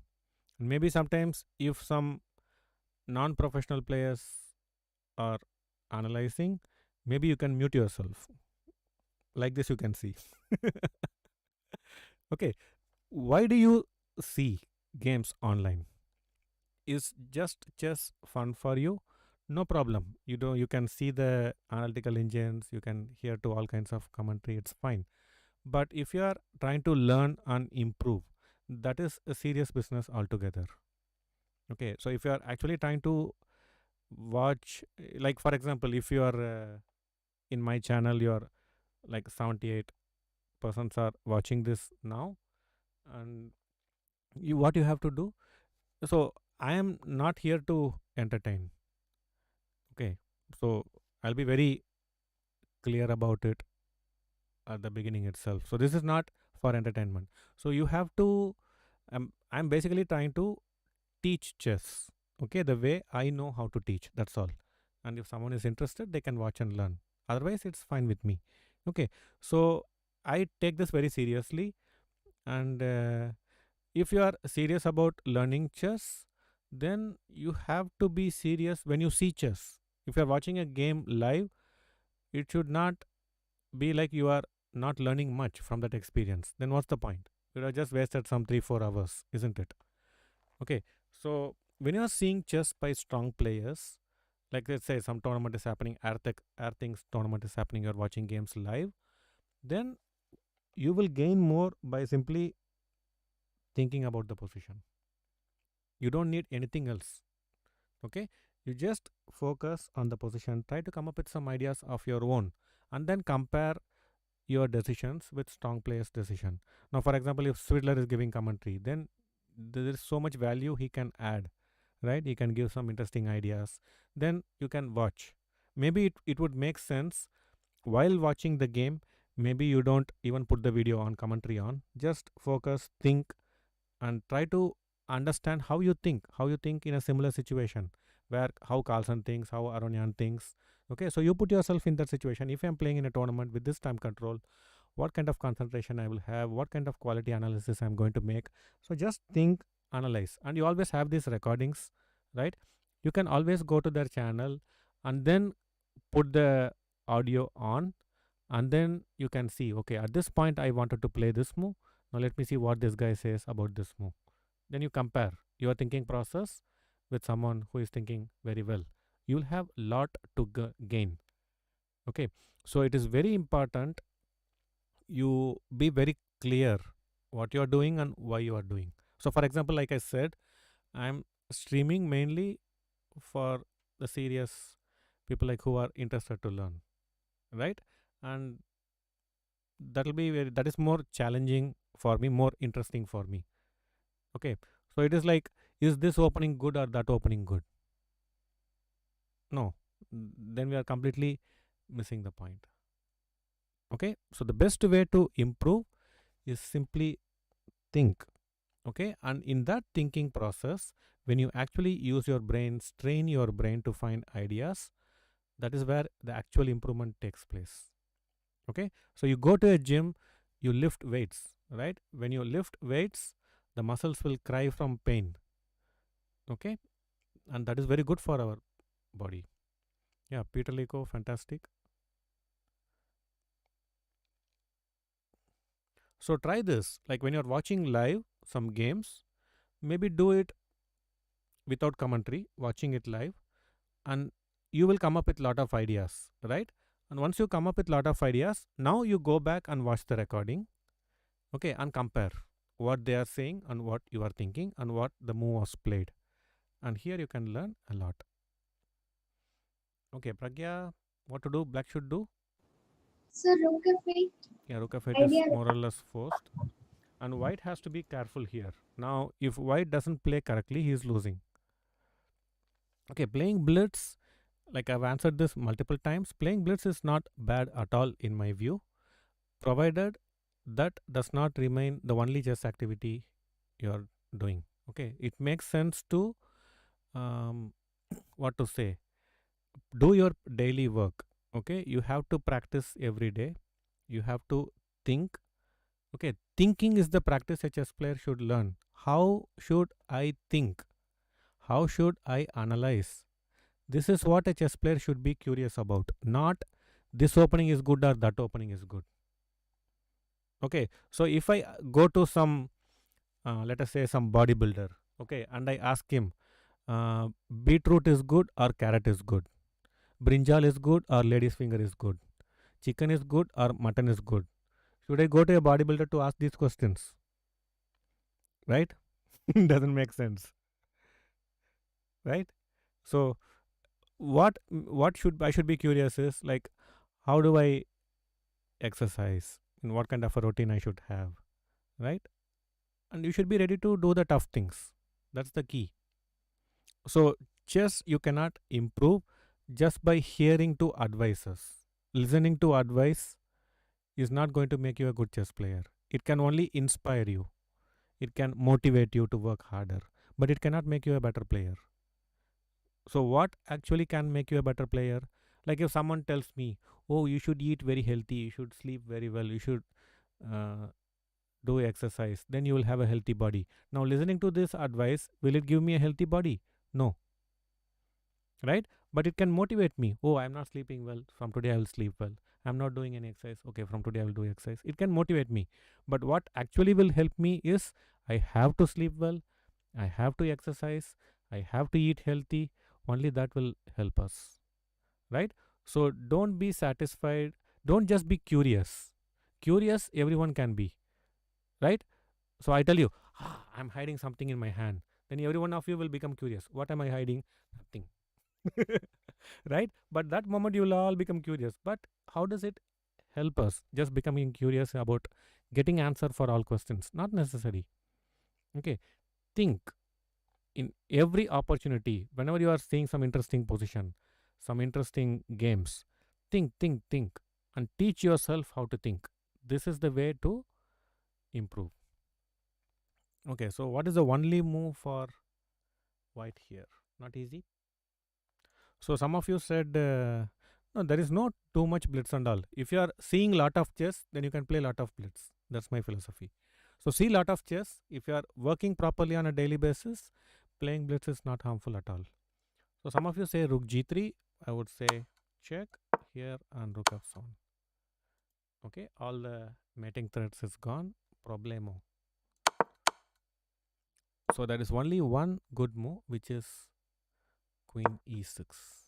Okay, now the bishop is under attack. Yeah, so Silent Nemesis says, like Kung Fu Panda, there is no secret sauce, just hard work. Yeah, just hard work. But this is very tough for many to understand or accept. It's like just vegetables, no chips. Not easy to accept. Okay, again, white has to play an accurate move. So you see, few moves ago, it was like white can win in many ways, but suddenly it is white has to play only moves to simply survive. Okay, now what to do? We have four moves. I can go king h1, king g2. I can put either of the rook to f2. Now, if you play here, then this is simply problemo, right? So this is eliminated. So you have to go here, and then they take bishop f3. And now again you have to play only move, which is knight e4.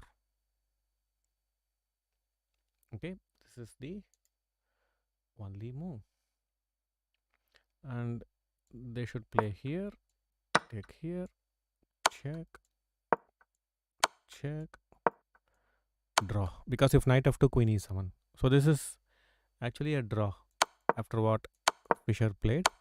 And what happens to queen e7 here? Why not queen e7?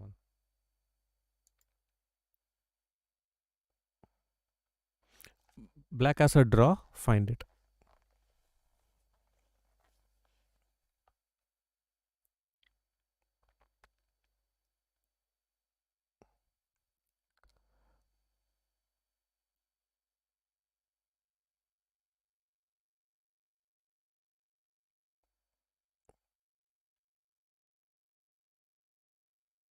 So I would strongly recommend that you have a chessboard. Okay, when you are attending these sessions, it's better to have a chessboard. And when we see a position, you can move the pieces on the board. But basically, when you're thinking, no, don't look at the chat too much, because everyone will share their opinion. And when you play in a tournament game, you're not going to get anyone's opinion, only your own opinion, how you live with it, isn't it? So just have a chessboard, maybe turn away from the computer and think. And once you can leave my audio on if you want, or you can mute me and just think. You have an interesting motion, think, and then you come back and see what the solution is.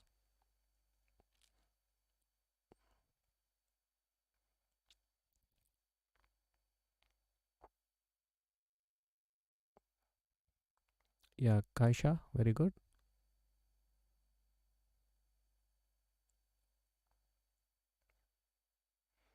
Yeah, Chess Grace, you're right. Okay, so the correct continuation is Rook of 7. And the drawback of this move is it abandoned this. So check.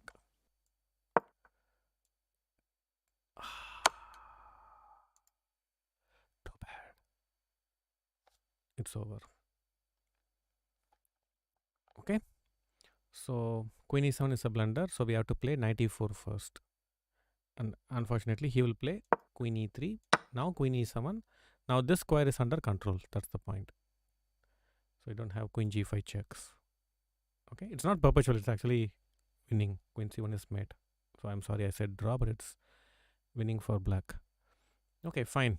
So I think we saw few attacking games and we saw few skills are important to be good in attack. One is like you have to identify where the opponent is weak. Okay, so here Fischer identified that this is the weakness. H7 is the weakness, and unfortunately Rook of 7 came. It's not an easy move to spot, and especially before computer era. After computer era, many of us are calculating much better because of computers. But back then, finding Rook of 7 were considered to be only very strong players can do when they are in peak form like that. So missing a move like Rook of 7 is not bad. So finding where the opponent is weak, that identifying that weak areas is very important. And the timing I already mentioned, whether to attack immediately or I should prepare my attack is also important. And then whether to attack with pawns or should I attack with pieces, this is also an important question. And the other important question is, should I attack immediately or should I prepare my attack and delay my attack so the attack can be effective when it comes. So this is also another important question, I would say. And generally, whenever some pieces are not joining the attack, try to include them in the attack as quickly as possible. If you attack with less pieces resources, most likely it will not work in our favor.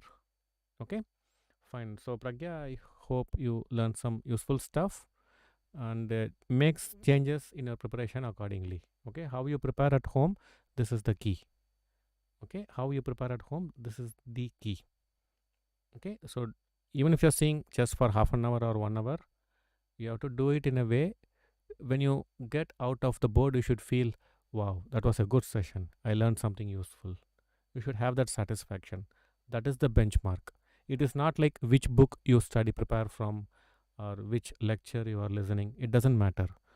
After you end the session, you should feel like I learned something useful. Okay, that is the benchmark you should be looking at. From every session you have on chess, you should get similar experience. Okay, fine. So thank you, Pragya, for joining us, and thanks everyone. Thank you, Padmini, and thanks all the moderators for helping us out. So really appreciated. So I think it's time to end the session now. Okay. Yeah. Bye, everyone. Take care. Bye, Pragya.